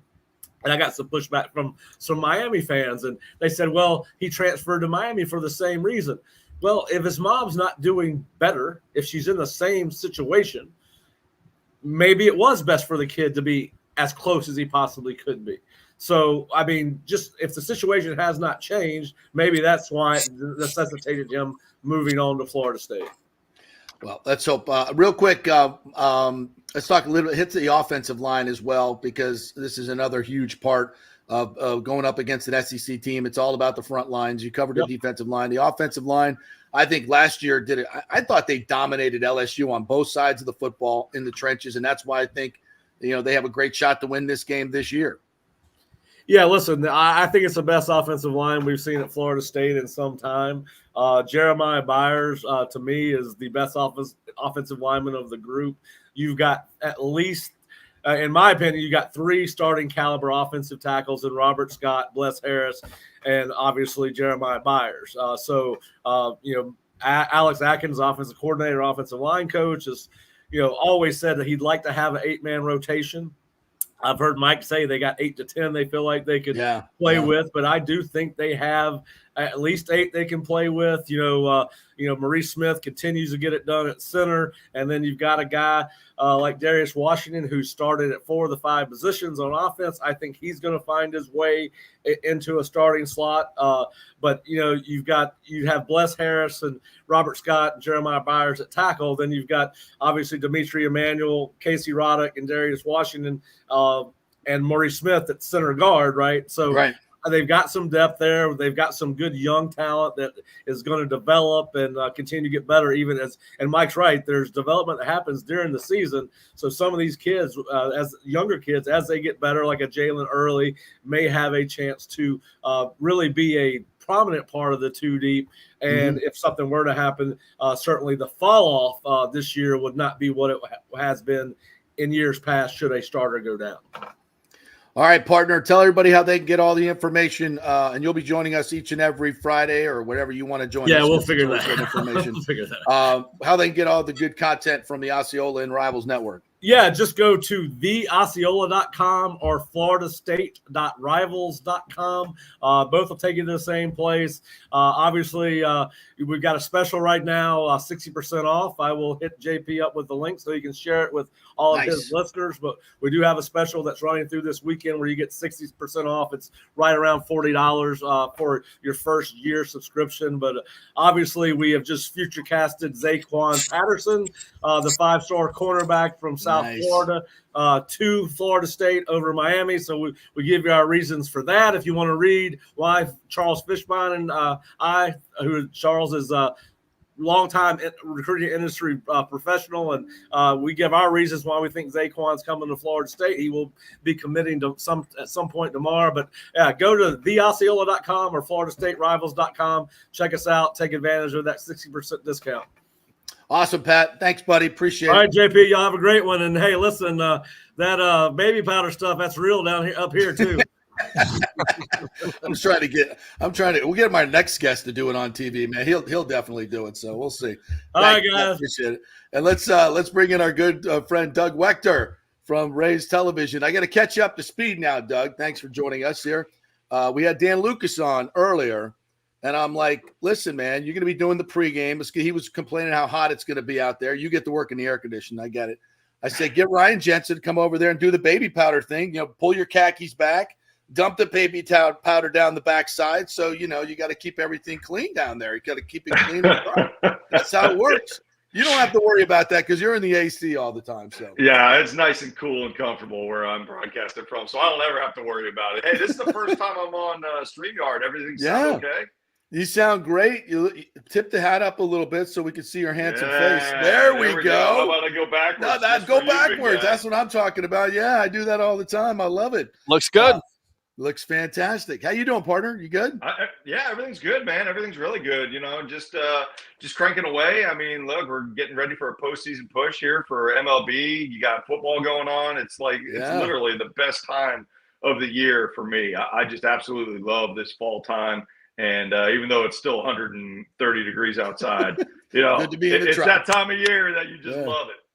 All right, let's talk about these comebacks, man. This team, this is what's special about this team, I think, and we saw it early on, and I think we're seeing it now. And it's I don't want to overstate it, but I also don't want to just say, hey, they're winning games, because when you can focus at that appropriate time, when you got to get runs, even if it's against Colorado, and they got a nasty closer with some crazy good stuff, and they did it the other night. What does it tell you about this team that they can do this 4 nights in a row, especially at home? Yeah, it's a really big deal. First of all, it's not easy to sweep anybody in the major leagues. I mean, to take the series, you kind of anticipate taking the series from Colorado just because they're not a good baseball team right now. They're really struggling. The Rays are playing a lot better than they were in July, and so you expect to take at least 2 out of 3. But to sweep any major league club, it's pretty hard to do. So you got to do a few things right, and what they're doing right now is, they're just not giving up, man. They're finding ways to win, and that's what good championship teams do. They find ways to win no matter what the situation is. And bad teams find ways to lose, and I think Colorado found some ways to lose, and the Rays just expected to win at all times. Even if they're down early, they're still able to go out there and anticipate somebody coming through with a big hit. And I think that's the biggest difference from what we saw in the swoon in July, where they struggled a little bit, to what they're doing now. They're going out there and, they're also hitting bombs. I mean, go out there and put 2 or 3 home runs on the board. It's going to be a lot easier to win a game. But, when it comes to runners in scoring position, they're coming through with clutch hitting. They're hitting over 400 in the last 5 games with runners in scoring position. And, you look back a month ago, they were around 200. So now you got an offense who's coming up with big time hits, and they're hitting the ball out of the park. You got pitching doing its job. You got the defense coming around. I mean, this is a really good time for this club to be clicking on all cylinders. Now, I know you can't comment on the Wander situation by baseball rules because you're a Rays broadcaster, but I think we can say something about what Basabe has done. 2 for 3, the way he has come in and his demeanor, man, he's just like, am I in the big leagues? Whatever. I'm just here to play baseball, man. Whatever clutch situation you need, I'm here. He's really, really impressed me. I love it. I love seeing rookies come up. And first of all, you see him have a little success. You see the true smiles on their faces, and it's just pure joy playing baseball. And, it's one of those things that they're almost still surprised that they're in the big leagues and they're able to do this for a living and they're having fun with it. And Basabe is no different, man. He is one of those guys who's coming through clutch, right? And a lot of times it takes, kids, I say kids. I mean, it takes guys, rookies, at least 3-4 months before they're somewhat comfortable in the big leagues and around the setting and having, tens of thousands of people watching you every day. And then, hundreds of thousands, on TV and the difference in finances. All these things go through your head as a player. And as a rookie, there's a lot being thrown at you. And to be able to go up there and be very comfortable initially, it's hard to find. And it seems like Basabe is doing that. And it's really showing in his play. He's made some really good plays defensively. And he's also fit right in on this lineup. I mean, a couple of things I'm really impressed with him about is, first of all, the ability to go opposite field. Yeah. A lot of times as a rookie, you go up there and all you're trying to do is pull aside home runs because you want to impress everybody. You want to show them that you belong in the major leagues. Well, Basabe is really working counts. He's doing a good job of extending at bats, and he's working the entire field. And because of that, you're seeing him come through with some big clutch hitting. And that's the other thing that I'm impressed with is that big time situations, this guy's hitting really, really well. So a lot of good coming out of Basabe. And honestly, I mean, JP, he's not the only one of these rookies that is actually playing really well. And now I know Curtis Mead went back down, but he started looking a little bit more comfortable. You got Aranda. We'll see where Aranda is. We know the numbers he's been putting up in AAA. We'll see if it translates to the major leagues. But you still got to consider Josh Lowe and Luke Raley in the category of a young player. I mean, I don't know if they're still rookie status. I think they are, but if they're not, it doesn't matter. I mean, these guys are still very young in the big leagues. And we saw Josh Lowe come through big time yesterday with a clutch bomb in the 8th. What a bomb. It was awesome. And so, you got these guys who are coming up and they're initially being very comfortable at the major league level. And a lot of that is you can look back to the staff, Kevin Cash, how he's able to get these guys to just relax when it shouldn't be a comfortable situation, and they're able to do their job. And it's just been a lot of fun to watch. Doug, what have you seen from Josh Lowe this year that's the biggest difference from last year? Because he definitely struggled at the plate. And like he said, now he's a clutch hitter, especially when it comes to 2 outs. What's the biggest difference with this kid? Yeah, that's a great question, Pete, because, I mean, there's a lot of things that I've seen from him that I really like. But the biggest difference to me is his ability to hit the secondary pitch. So last year, you look at what he did against the breaking ball. He was hitting around 140 off the breaking ball. This year, you look at his numbers, he's almost at 300 on the breaking pitch alone. So now, he's going out and he's identifying fastballs specifically lately. He's been able to hit the fastball. He's always been able to hit off speed. So like the change up to the split finger, but the breaking pitches, last year they just weren't there for him. He was swinging and missing. It's just a lot of weak contact. And this year he seems to be identifying those pitches a lot better. And because of that, now you see his numbers just skyrocketing across the board, doing everything really well. He's hitting the off speed and the breaking pitch out of the park. He's got 16 bombs right now. A majority of them are coming on, the secondary pitches. So that's what I would say the biggest adjustment is from last year to this year is his ability to get to that secondary pitch. Doug Wachter joining us here from Bally Sports, Rays analyst. The pitching has been phenomenal, as it always is, but man, losing all these guys is just it's incredible. Shane McClanahan, but 3 Tommy Johns this year. I know you've talked about this on the pregame show, and it's not just with the Rays, it's league wide. What do you think is the reason there's so many Tommy Johns? Is it just going back to where we are? Because you're involved in youth baseball. These kids they play all year round. You grew up. I know you played a lot of different sports, right? You played football, if I'm not mistaken. You were a quarterback, right? And a pretty damn good one. Yeah, I try to tell everybody. Nobody. That's right. I remember that. I remember covering you in high school quarterback. You were almost as good as me. But you guys played all these different sports. These kids aren't doing that anymore. Is that why there's so many Tommy Johns? What's your theory? I think over usage at a younger age definitely plays Yeah. a factor into it. They're also bigger and stronger than they've ever been. I think That's those true. are the two. I think those are the two main reasons that we're seeing so many issues across the board. I mean, we just got word, unfortunately, Shohei Ohtani is going down with a UCL tear, and I mean, look, he's had a lot of usage over the years. He's 29 years old. It's going to be his second Tommy John, which is really unfortunate, because I was really wanting to see where that guy was going to land and how much he was going to get paid, because he's, in my opinion, he's the best player to ever play the game of baseball. But, you got it across the board, and unfortunately it has hit the Rays really hard this season. You got 3 out of 5 guys who they were relying on going into the year are down with the same injury. So I think the majority of that is usage at a younger age, and by the time they get to the big league level, they have a lot more wear and tear on the elbow and on that UCL specifically. And then, look, these guys are throwing harder than they've ever thrown. The weightlifting is more than they've ever done. The diets are different. Like, everything now is different than it used to be. And you are maximizing everything the human body can give you. And I think because of that, it's putting a lot more strain on the arm and on the body in general. We're seeing more injuries across the board. I mean, the oblique injuries weren't even existent 10, 15 years ago. And now you can't go 2 months without hearing about somebody's oblique going down. And so, it's just injuries across the board. It's unfortunate, but it's the kind of the price you pay for playing that much baseball when you're younger, but also going in the weight room and hitting the weight room as hard as you can. Doug, what do you see with Zach Littell? Well, what has he done differently? Because here's a guy that basically was a 1 to 2 inning guy, and now he's turning into a pitcher. You get quality starts from 5, 6 innings. Do you think the Rays are going to depend on him down the stretch because of all their pitching injuries? Yeah, I think they're going to have to. And I think Zach Littell is probably one of the biggest and best surprises to Tampa Bay, because no one expected this dude to go out there and be a part of the rotation and really factor in. And if you look at what he's done over the last 4 or 5 starts, first of all, he's super efficient.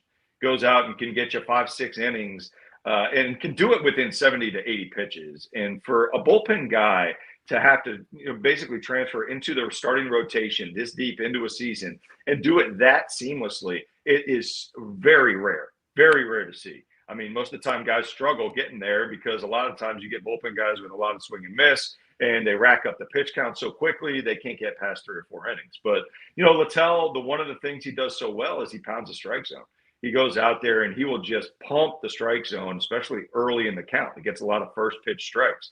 And I mean, this guy is close to 70% first pitch strikes, when league wide you're closer to like 62, 63%. So you're talking about a guy who just is always on attack mode and always wants to basically pitch to contact. And what that does is it extends his outing a little bit deeper, and you're seeing him consistently in that 6th inning. Another thing I've seen from Littell is that he's changed his mix just a little bit on the usage that he's done. I think he's going to that slider a little bit more, which is an excellent pitch for him. The 4-seam, the slider, both really, really good combination of pitches right now. And so you got that going for him, and the splitter behind it. So, he's become the 3-pitch mix that you need to have as a starter, because if you bring a bullpen guy over to the rotation, they only have 2 pitches, it can be a struggle. Right.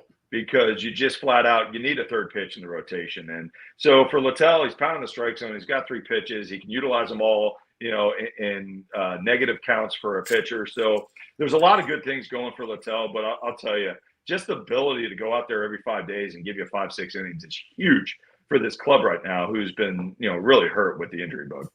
All right, Doug, before you go, I want to know whose idea it was to send you on a West Coast trip, giving you per diem and days off to go do stuff. I mean, that's dangerous. That's dangerous. What did you learn? It's very dangerous when you talk about the amount of food that I try to take down when I go on some of these trips. I mean, per diem doesn't cover it.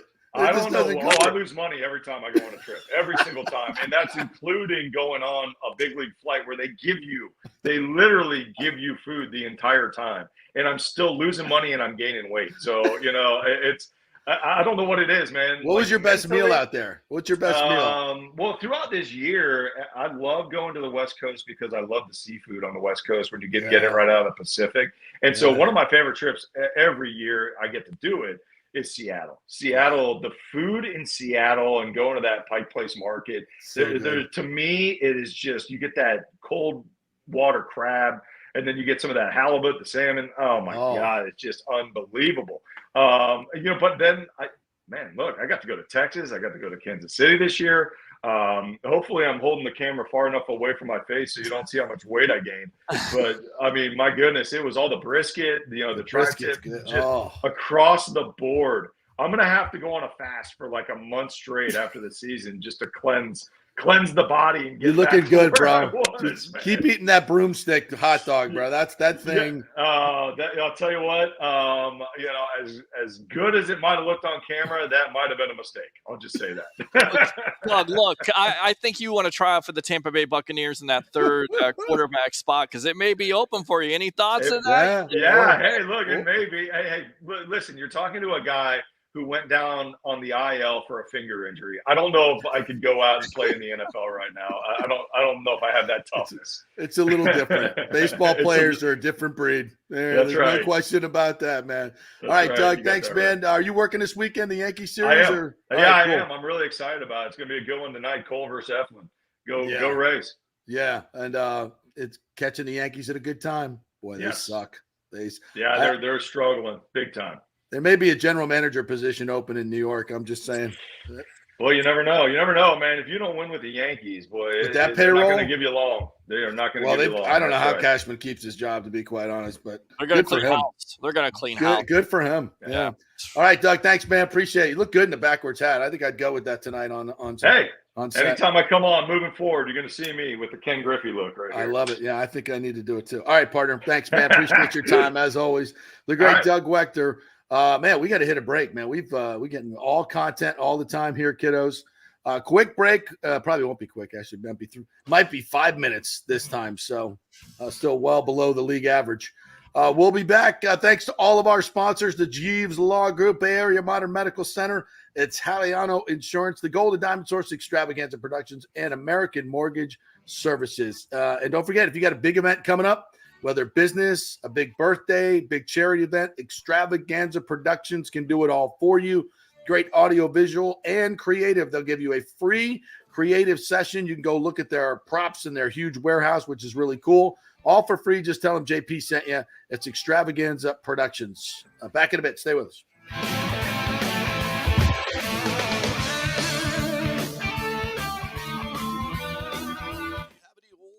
Sitting around the house. Well, the Golden Diamond Source will purchase a variety of different types of coins and bullion. Their gold buying program includes sterling silver, platinum, and watches. They also accept unusual pieces that other jewelry stores do not, such as gold bars and sterling silver flatware. The list of items they do accept is far more extensive than those they don't, so check it out. While you're there, you can check out the largest collection of any family-owned jewelry store in the country, especially with summer coming to an end. The holidays are right around the corner. Never too early to start your holiday shopping, especially if you're planning on getting engaged or have any birthdays or anniversaries coming up. Come on in and find out what buying jewelry should be like with an expert staff of gold and diamond jewelry enthusiasts. And the best part, they treat you like family. And if you're worrying about price, don't. The Golden Diamond Source has something for everyone's budget. They even have a layaway. If you stop in and get your favorite piece now, you can have it paid off by Christmas. Plus, you can even finance your purchase with 0% interest for up to 5 years, and you can get a $5,000 diamond for only $83 a month. It's the greatest folks in the world, Julie and Steve Weintraub, the Golden Diamond Source, 3800 Olmerton Road, always online at thegoldendiamondsource.com.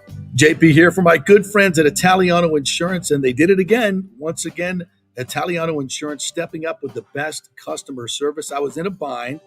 My old insurance company, my auto insurance, jacked up my rates, so I called Charity at Italiano Insurance, and she stayed till 9:30 at night until she got my insurance done. And guess what? She searched all these companies for me. I didn't do the work. She did. Saved me $1,000 on my annual premium. $1,000, folks. That's real money. And that's what you get at Italiano Insurance. Great customer service. And here's another note for you, by the way, with hurricane season up. 40% of people in Florida are underinsured. That means if you have something happen during a hurricane and you need replacement costs, you're going to get 40% less than you deserve. Can't let that happen. Call the folks at Italiano Insurance and get them to help you out in both those regards. They will save you money and keep you insured properly. That's 813-877-7799. Great folks in the community, been doing it for over 60 years. Italiano Insurance, 813-877-7799. All right, this is for all you guys who don't want to go to the gym and do 5,000 crunches. At Bay Area Modern Medical Center, you can get on the new True Body machine where you can reduce fat and tone up your muscle. It's like doing 54,000 crunches in just 15 minutes.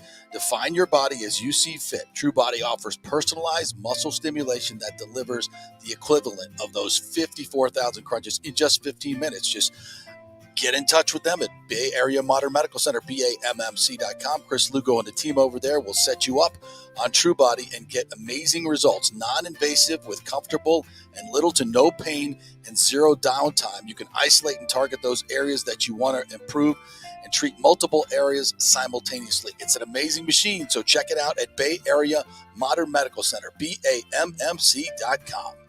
Well, Fitz the mortgage guy did it again. A listener heard his ad, was going to another big bank, but called Scott Fitzgerald at American Mortgage Services of Tampa, and Fitz saved him $618 on his monthly payment. Are you kidding me? Folks, that's big money.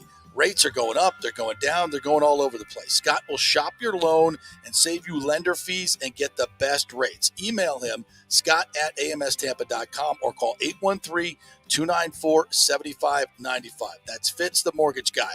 Lots of stuff going on right now, and these rates are going all over the place. You need somebody knowledgeable in the market that will work hard for you and get you the best deal. That's my man, Scott. He's done 3 loans for me, done thousands of loans for local folks here, works with a lot of the coaches and players in the area.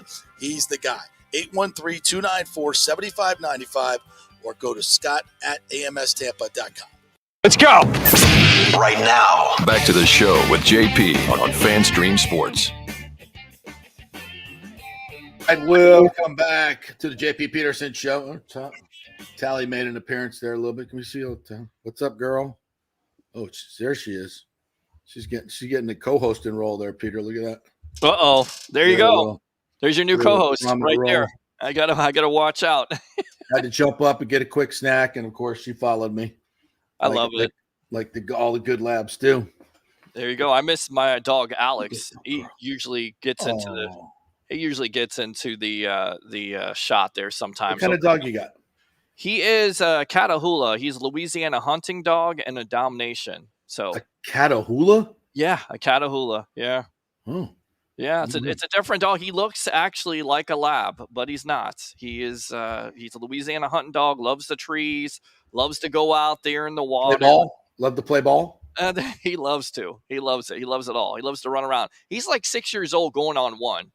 So I think that's the reason why I've had back problems all week, because he pulls me. He walks me. I don't walk him. Yeah, you got to get a hold of that, bro. I know.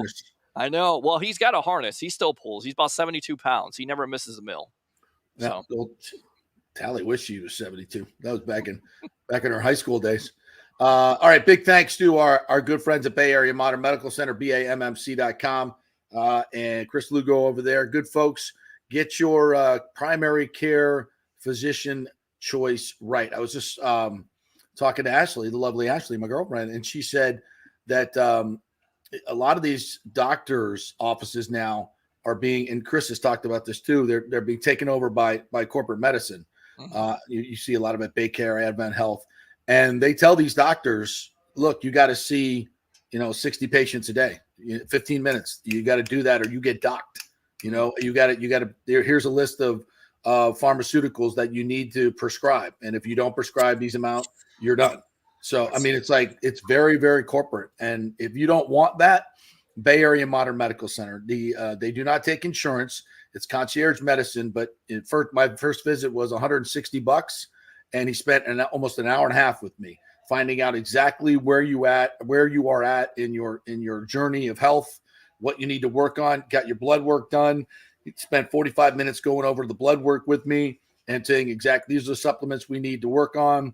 Let's get some of this going. Let's get some of this going. And I tell you, I've never felt better. My energy levels are through the roof. My testosterone levels are really good. Got to work on my triglycerides. We know that. So now we're working on it. We're attacking it. We know what the issue is. So, and it's constant dialogue. So get somebody to direct your health, right? And that's Chris Lugo, Bay Area Modern Medical Center, where they can, look at these preventative things, not just when you get sick, but prevent what's going to happen. That's real, true health. So just reach them at BAMMC.com. All right. Let's get to some of our great commenters here. So lots of comments today, lots of interaction. They want to interact with the JP Peterson show. So I love it. Let's go to the old man glasses. You can jump in here too as well. Jeremy Lowe, as I mentioned, FSU winning a national championship. Keep dreaming. I'm dreaming. Damn right I am. How could you not dream with all the talent this team has? And I get it. People say they're overrated and all this other stuff. Yeah, like Jordan G down here. Let me get to this. Yeah. Jamoke. Top Golf. There you go. Yes. Yeah, Top Golf. That's right, Drew Jetson. That's all I'm going to do with Peter. Top Golf. You don't know how to play. I ain't playing golf with you. I've never played before. The last time I swung and I was trying to impress somebody, and it didn't work out in my favor. It actually hurt my shoulder. Before I get to Jordan G, let's talk Nelson Cruz. Man, I didn't know Nelson Cruz was a big fan of the show. Thanks, Nelson. Wow. Congratulations on a great major league career. So, JP, love you, man. Glad I can hear you again. You keep it real, and not everyone can handle that. That's what we do here, folks. We are an independent voice. We are not corporate media. We are not controlled by teams or anybody else telling us what to say, like at other places. Trust me, I've been there, done that. So, yeah, we do keep it real here. That's why I started this whole thing. We are independent, and we do talk about things that others cannot talk about and say things that others will not say. So that's why we're here. Spread the word, and that's what we're doing. Jordan G on the Swamp Kings documentary said they were certainly painting Meyer in a good light for him being a narcissist and asshole, but I truly believe him kicking Atkins off the team still haunts him, and there are other forms of discipline. Yeah, there's no question about that, and I agree with you. But I haven't seen episode 4, but so far they have not delved into the real underbelly of the Swamp Kings.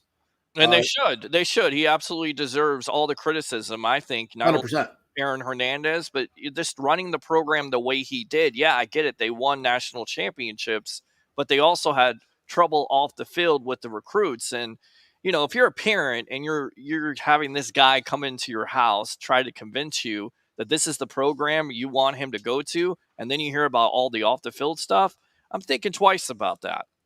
Yeah. I mean, listen, you're not going to win anything in national championship just recruiting nothing but choir boys. Correct. It ain't going to happen. Sorry. But there's certain levels, when you go in to recruit a kid, you should have a pretty good idea of what their character is and who they are as a person. And sometimes you're going to miss. I get that. And when you miss, you got to get those kids out of your program. When a guy, shoots somebody 3 times, pretty good idea to get him out of your program because he's probably going to do it again. Oh, and Aaron Hernandez did. Look at that. So you enabled him to continue his murdering spree. So I hope you feel good about that. But again, you've got to be able to weed those people out, and you shouldn't be recruiting a lot of them in the first place because you're bringing them into your town, at Gainesville or Tallahassee or wherever it's going to be. You have a responsibility there to not recruit guys who you think are dangerous to society. Jordan G. FSU was overranked. Preseason rankings are terrible in general, and FSU will finish bottom of the top 25 at the end of season, in my opinion. No way they finished bottom of the 20. Not with all the talent they have on both sides of the ball. I'm sorry. I don't care if I'm a fan or not. Look at Johnny Wilson. Look at Jordan Travis and his progression. Look at the defense with Jared Verse. There's so much depth there, so much talent. There's no way they finished bottom of the 25, top 25. No, I think this is actually the first year they could beat Clemson. And that's the big time key. Yeah, LSU, I get it's the first game, but Clemson is that roadblock to get over the top and not only win that ACC championship, but be in playoff contention to win a national championship. George, he says they always lose a few ACC games they shouldn't lose. Yes, that's happened in the past, no doubt about it. I think the ACC is down this year. I mean, the only team that I think that has a chance to beat them is Clemson, maybe Miami. There's a rivalry game. You never know what's going to happen. I would say this, Jordan, being completely objective. I still have issues with the way Mike Norvell manages games, much like Todd Bowles. The LSU game last year should not have been close. That should have been a 3-score game. Late in the game, you made some very questionable decisions. So yeah, I think if Mike Norvell and I saw it throughout the season. I'm trying to remember the game. I think it was against Clemson, where Jordan Travis is throwing the ball on second down deep into the end zone and gets it picked off. You didn't need to do that there. So I don't know if that was more a read of Jordan, but that's going to fall on the coach. There were some field goal issues where to go for it or not. And I think it got better as the season went along. It felt like he was still coaching like he was at Memphis, taking all these unnecessary chances. You don't need to do that if you're a good football team. And he's got a good football team and a very talented team. Stop coaching like you're at Memphis, making stupid, risky decisions. I mean, I like being aggressive, but when you've got a good defense and you've got a good offense, you've got good players, you don't need to take unnecessary chances. If he still coaches like that, I think there's going to be a chance FSU will lose some games that they should not lose. So I will agree with you there. Being totally objective, Jordan, but I ain't finishing the bottom of the top 25, bro. Let's bet on that. And it's regarding Darrell Jackson. It said his mother has had health issues throughout his college career thus far, and they are pitching it as this is no. What happened was he moved to Miami, closer to home. I get that, but then that wasn't close enough, and now he wanted to move to Tallahassee. Regardless, the NCAA should have no jurisdiction over any of this stuff, and players, frankly, should be able to transfer just like coaches whenever they want to transfer it, especially if there's an issue involved with the health of a mother. What are we doing? I mean, come on. What are we doing? You're going to make the kid not play, and he's going to be an NFL player anyway. You're just hurting his chances of making more money. He could go out there and play this year, and the difference between going in the first round and the third round, if you're not going to play, is a big freaking deal in terms of money, tens of millions of dollars. So how the NCAA even has this power, quite frankly, is mind-boggling, absolutely mind-boggling. So hopefully that turns out to the best. It just doesn't make any sense, right? I mean, because a coach doesn't necessarily have to be committed to the program. If they get a bigger deal, much like Jimbo Fisher, right? He could just walk out on that program. You do all that recruiting. You tell a kid, once again, you go or stop recruiting, as the case may be for him. Right. And you don't have to have a commitment. Why shouldn't it be that way for a kid who's trying to basically, get into the best situation? You have the NIL agreements. Why can't it be that way, NCAA? And of course, the answer is because it all favors, the organization. That's what it favors. So it favors, They need to just go away. I agree. Go away, NCAA. It makes no sense. Just let the kid play. Just let him play. Richie P says if the Rays keep this going, it's going to be a hell of a 4-game series against the O's in Baltimore, September 14th to 17th. Absolutely right. I've never been to Camden Yards. I've never been there either. I would like to go up there as a fan just to catch a couple games, and that series would be, that would be wild. Remember the home run derby contest with Ken Griffey Jr. hitting the ball off the building? Yes. It's a beautiful park, and it would be a great visit. And I feel like, JP, this could come down to the last day of the season for some reason. It's kind of setting up to come down to the last game of the season. The O's got a much tougher schedule in September, so we'll see what happens. Right. A little known fact: oblique injuries back in the day were mostly due to scooting up too close to the bar, or an extra hot dog for Babe Ruth. Yes, Cashman definitely has naked pictures of Hank Steinbrenner, somebody here, House Number. It's bizarre. It is bizarre how that guy. He's been there 20 years. Yeah. They haven't won a World Series since 2009. They're not even going to make the playoffs this year, and it's one of the most expensive teams in the history of baseball. I mean, it's just an absolute. I can't say anything anymore these days. A really dumb person could throw darts at a wall and be better than at his job than that guy. When I say dumbass, a dumbass would be better off than Cashman has done with this team. I mean, and you look at it, all the money and all the capital they spent on hitters, and it always goes back to what? It goes back to younger players. It goes back to pitching. It goes back to defense. And all those flaws are on display every night when you watch the New York Yankees play baseball. It is. Yeah. It's all there. They're an old team. They're not fast. They're not young. They paid all this money for these hitters, and they just have tanked. Rizzo not hitting well. Stanton has not been a great hitter. Judge is the only guy on this lineup that you're really fearing, honestly. And Aaron Boone is a clown. He's a clown. The guys don't respect him, and they just don't get much. Their players don't play with an edge. Yeah. They're fat. They're fat and happy. They play with. There's no motivation there, and there's no sense of urgency. I don't think Booney creates a sense of urgency, and I don't think the administration. Just the upper management. It's like you can suck and nobody pays the price. I mean, how many times do you think the boss, George Steinbrenner, would have fired Cashman by now? Like 10 times.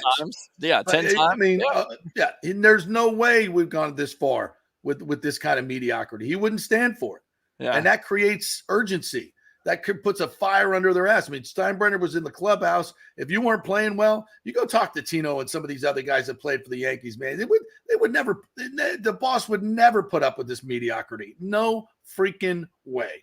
Yeah. And I'm not for owners getting involved in that way, but you can't deny that there's just a lack of urgency and accountability in New York since the boss died. How many times did he fire Billy Martin? Yeah. How many times did he get on Billy Martin?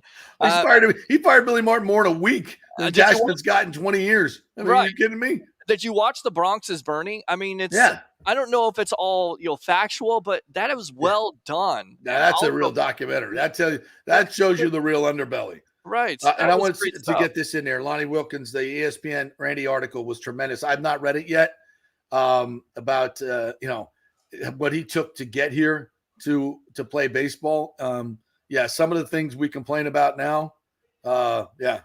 Try getting out of Cuba. I think it took him 3 times. Shark-infested waters. I mean, just crazy stuff.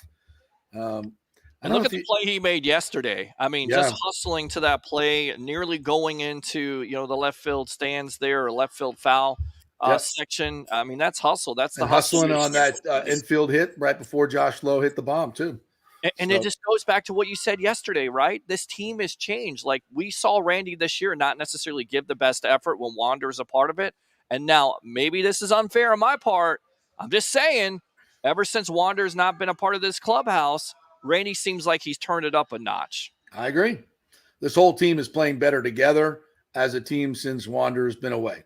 It's just, you can't deny it. The numbers are what they are. Yeah. I know it's against a little softer competition, but that swoon started when he was doing all his shenanigans, right?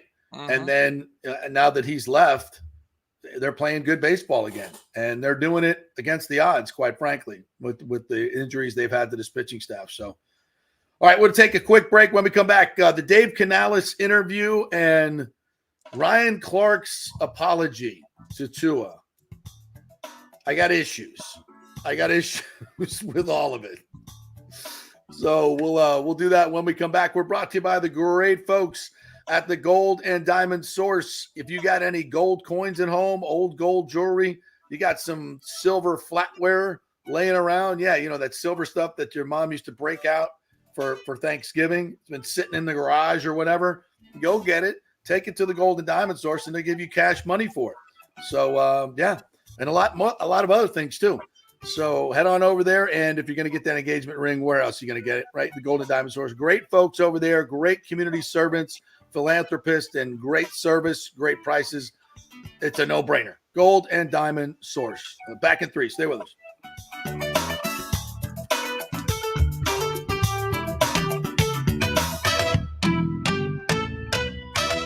Well, Fitz the mortgage guy did it again. A listener heard his ad, was going to another big bank, but called Scott Fitzgerald at American Mortgage Services of Tampa, and Fitz saved him $618 on his monthly payment. Are you kidding me? Folks, that's big money. Rates are going up, they're going down, they're going all over the place. Scott will shop your loan and save you lender fees and get the best rates. Email him, scott@amstampa.com, or call 813-294-7595. That's Fitz the mortgage guy. Lots of stuff going on right now, and these rates are going all over the place. You need somebody knowledgeable in the market that will work hard for you and get you the best deal. That's my man, Scott. He's done 3 loans for me, done thousands of loans for local folks here, works with a lot of the coaches and players in the area. He's the guy. 813-294-7595 or go to scott@amstampa.com. JP here for my good friends at Italiano Insurance, and they did it again. Once again, Italiano Insurance stepping up with the best customer service. I was in a bind. My old insurance company, my auto insurance, jacked up my rates, so I called Charity at Italiano Insurance, and she stayed till 9:30 at night until she got my insurance done. And guess what? She searched all these companies for me. I didn't do the work. She did. Saved me $1,000 on my annual premium. $1,000, folks. That's real money. And that's what you get at Italiano Insurance. Great customer service. And here's another note for you, by the way, with hurricane season up. 40% of people in Florida are underinsured. That means if you have something happen during a hurricane and you need replacement cost, you're going to get 40% less than you deserve. Can't let that happen. Call the folks at Italiano Insurance and get them to help you out in both those regards. They will save you money and keep you insured properly. That's 813-877-7799. Great folks in the community, been doing it for over 60 years. Italiano Insurance, 813-877-7799. During COVID, over 1.7 million people were added to the Florida Medicaid rolls, but as of April 1st, 2023, most of these people may not be eligible for the Medicaid coverage and will lose their health plan. If you have been notified you are losing your coverage, don't freak out. It's very likely you can apply for a federal subsidy under the Affordable Care Act. Just call 877-652-0244. Our representatives will walk you through the whole process, get some basic information on your income, number of kids, and then they'll find a plan that best fits your needs. In fact, with the new laws, 90% of Americans qualify for reduced or free health care. You can select great plans like Florida Blue. That's my carrier. Love them. Paying $800 left after making the call. 877-652-0244. Our highly trained professionals know all the intricacies of the new laws. They will do all the work. You save tons of money. So if you're being dropped from Medicaid, fear not. Call 877-652-0244. Get real health insurance, free doctor visits, free blood work, no deductibles. 877-652-0244. Hey, JP here for Extravaganza Productions Incorporated, EPI. You've probably seen their purple logo at so many events that you've gone to. They are based in Tampa, and for over 33 years, they've been creating and producing conferences, meetings, and special events, the biggest to the smallest. Solid reputation of delivering the best audio-visual, sound, lighting, entertainment, video production, and decor on time and on budget. I've worked with them with so many big events. The Warrior Games, which was an Olympic-style event all over Tampa Bay, from McDill to the Convention Center to USF. They did it flawlessly, made it look big and fantastic. I've worked with them on small events as well, large and small meetings and conferences, sporting events, fundraisers. If you got a fundraiser, you don't know the logistical way to pull it off, they'll take care of everything. Entertainment events, branding events, grand openings, so much more. The folks at Extravaganza Productions are the most professional and the best. I've worked with them many times. They are fantastic. You can contact them through extravaganzaproductions.com or call 813-621-4700. Extravaganza Productions, they are awesome. Ladies and gentlemen, let's rock. This is FanStream Sports with JP.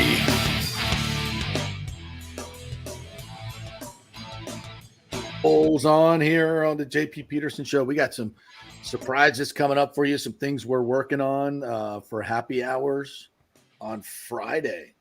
Can't let the cat out of the bag just yet, but it's going to be fun. It is going to be fun. I'm excited about it. I heard it yesterday. You told me off air, and I was like, all right, okay. I like Fridays. I like it. You people want to go talk some gambling and some football Fridays, have a couple beers. We're going to bring some special guests in, see us out on the road, right? Remotes are fun. That's your specialty, right, Peter? Yes, absolutely. That's the evolution of this. Remotes and fan interaction. We're going to put on a TV show. What TV show? Absolutely. Yeah. Wherever you're at. And if you want to do that, you should definitely contact us here at the JP Peterson Show. We'll definitely get you a good deal. That's right. We'll evolve. We'll put the evolution out there for you. And you can have your own broadcast, put it out on your website, YouTube, Twitter, Facebook, all that stuff. We'll come right to your place and do it. Promote all your beautiful things you got going on. People will be able to see it because it's on TV, right? That's it. Beautiful HD as you're looking at it right now. So 4K camera. Yeah. just hit me up, JP at the jppetersonshow.com, and we'll send you out some sales stuff because it's football season. Numbers spike. Everybody's talking about football. So we got some openings. We can do remotes for lunches, for dinners, for happy hours, whatever you're thinking. We'll promote your business. All right, let's you know what's going to be so fun this year, Peter? What's that? Probably Wednesday or Thursday, maybe it'll be Thursday. We're going to get Dave Canales at the podium actually answering questions. That's amazing in itself. Answering right? a press conference. Try that, Joe Biden. See what happens. Yeah, we are accountable to the people and actually answering questions. Like, what a concept. And you're not belittling everyone that's in the room. Thank you, Byron Leftwich. Mm-hmm. So I'm so happy to have Dave Canales do this. So he regaled us yesterday. So let's go ahead and play it. And then I'll ask you to stop it down at times, Peter. Just hit the pause button and we'll kind of go over what he's talking about because I love giving you the subtext. And you don't have to do much with Dave because he's just really candid and honest. Here we go. Come up to that just decision. It's such a handsome man. I mean, yeah, lots of positives for both guys looking at it. And then thinking about what Baker's been able to do, a little bit there in the middle of camp, Kyle showed he's the real deal. And Baker felt the heat, and had a couple of days where it wasn't quite sharp. He turned it around, had a fantastic first preseason game with a couple drives, took us down, had a touchdown. The communication was smooth. And then he just kind of settled right in for that following week, leading up to the Jets, showing up in that practice and just really like a good feeling of like we're settled here with this guy. Everything felt like it was running smoothly. And then Kyle played fantastic in the game, so it really made it challenging.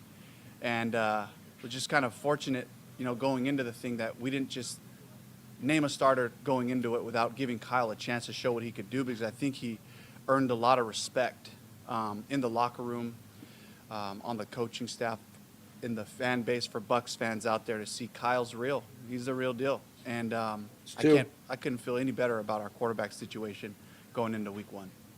All right, let's pause that. Yeah. So we got two real deals right there for Kyle Trask.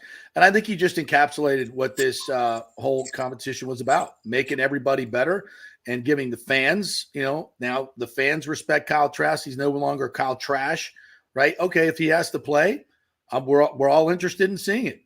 I really, as I wanted to see it in the last game last year, I want to see it. I want to see what Kyle Trask can do in a game.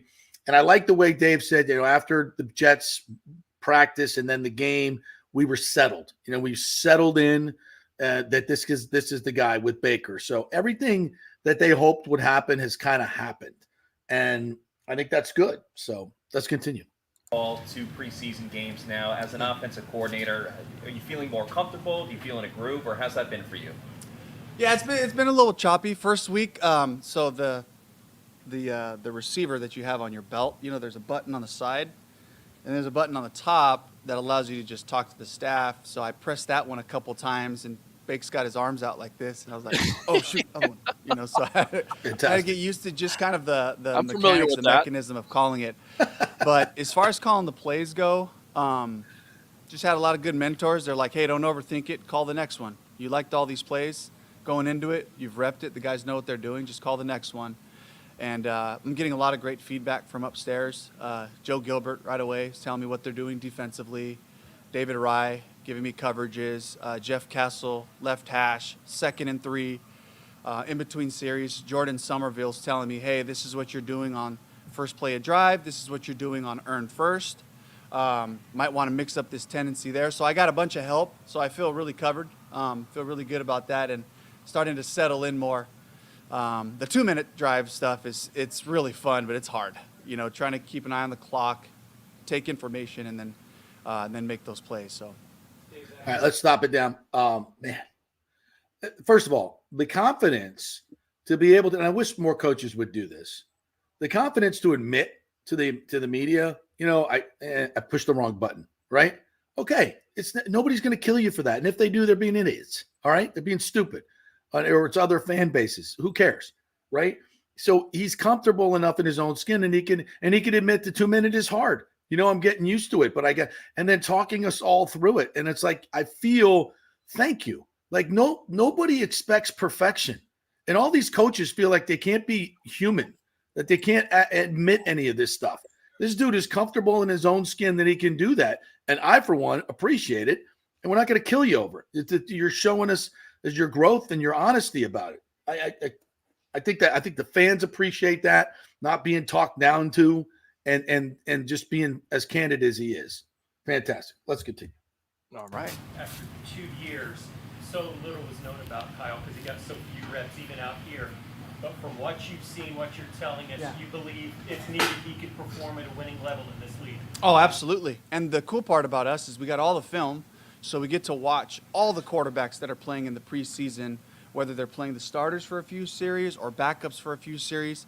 And if you watch Kyle's film and you throw on any of the games across the league, you'll see this is a real talent. This is a real starting level talent at quarterback. And just, he just has calm in the pocket. He's accurate. And he just stays cool throughout the whole thing, good or bad series. He's right back on it. So pretty cool. Sorry, Coach. Yeah. Once again, talking about Kyle Trask. Anything to say about that? Yeah, I couldn't agree more. I mean, I'm watching all the, I'm on the NFL Network. I'm watching all the games, and I see the good, and I see the bad, and I see the ugly. Kyle Trask fits the mold. Kenny Pickett last night, and you saw him what he did against the Buccaneers. Yep. But by the way, bet the over on the Steelers. The Steelers are going to be a really good football team this year. Kenny Pickett, I don't want to crown him just yet, but I think he's going to be a damn good quarterback in this league. And Kyle Trask fits the bill. And you could tell by Dave saying that, he knows that if the Bucs were just for some reason to cut Kyle Trask, which of course they wouldn't, teams would pick him up like that. They see the same film. Now, let's continue. How do you think, just in general, all the players are taking to this new offense? Do you feel like it's in a good spot as we get closer and closer to the regular season? Are they grasping the concept and everything? Yeah, they're excited about it. They're really excited to get back to practice because we don't get to really show everything that we're doing in a preseason game. It's about just having plays we can execute to see who can block, who can make yards after the catch or with the ball in their hands, who's going to make the plays down the field. So trying to evaluate talent, keeping the plan a little bit more simple has been the goal. But the guys are really excited about the full complement of what we're doing, especially because it all starts with the run game. And so the big guys up front are really, really fired up about it. Dave, with your running backs, last year their yards after contact just weren't good. Yeah. How do you coach that up to get runs after contact? Is there certain ways, or is a guy built that way or not built that way? I think it's just volume. So what happens is contact balance, contact adaptation. If I've run this way 10 times and this tackler keeps coming from inside out to the left, I have a plan for how to make him miss, how to break that tackle, whereas opposed to, say, you only run it twice. You don't get the same feel. So just by sheer volume, our running backs in Seattle learned how to make those extra yards on different run types. So we're going to run it. So they'll get really good at that, and we'll grow from there. I love that. And everybody says, the more guy gets touches, the better he gets. He just explained why. I've been watching football for 40, 50 years, and you always hear that cliche. Nobody's ever told me why. That guy just told me why. And it's intuitive, right? It's, you do something a few times, but what the great running backs do is they instinctively pick up on this, right? I know how fast that linebacker is going to fill and scrape into that hole. I know how quick this defensive end is coming up. I'm going to set him up this time, thinking I'm going to go inside. Now I'm going to go outside. That's what, that's why the Jonathan Taylors of the world are great backs. Being a great running back is a talent. Now, no running back is going to make any yards if the nose guard is 5 yards in the backfield before you get the handoff. Okay. Keyshawn Vaughn. You got no shot. But that being said, guys with vision, patience, it's a talent. It's hard. You can't teach it. The great ones are the great ones. And I'm interested to see how great Rachaad White is. And by the way, he needs to get reps in preseason. And as Joel Robinson just said, great show. Yes, thank you. Richie P says Steelers been playing their starters since game 1 of the preseason. Yes, so have the Chiefs. Again, I think this is a huge miscalculation by the Bucs staff. All All right, I want to get to the Ryan Clark thing too. Thank you, Dave Canales. We'll be doing this throughout the year. The Dave Canales press conference, breaking it down here on the JP Peterson Show. All right, so if you heard the whole thing with Tua, we played it for you earlier in the week, where Ryan Clark made a joke about him, looking like a stripper at Onyx. There, it related that maybe he was thick. He was thick, right? It was a joke. Right. So the people in Miami and Tua took it all too personally. So then Ryan Clark issued this apology. Here we go. Tua Tagovailoa had to answer questions about something I said on Monday, something that I truly just felt like was a joke to me. That I've realized as the week has gone on, if this man has to answer questions about it, if so many Miami Dolphins fans are offended by it, then people ain't taking it as a joke. So let me be very clear.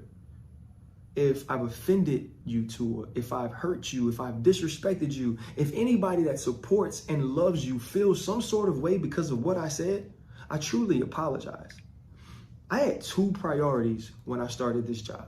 Number one, respect the players and the executives and the coaches that make this game run.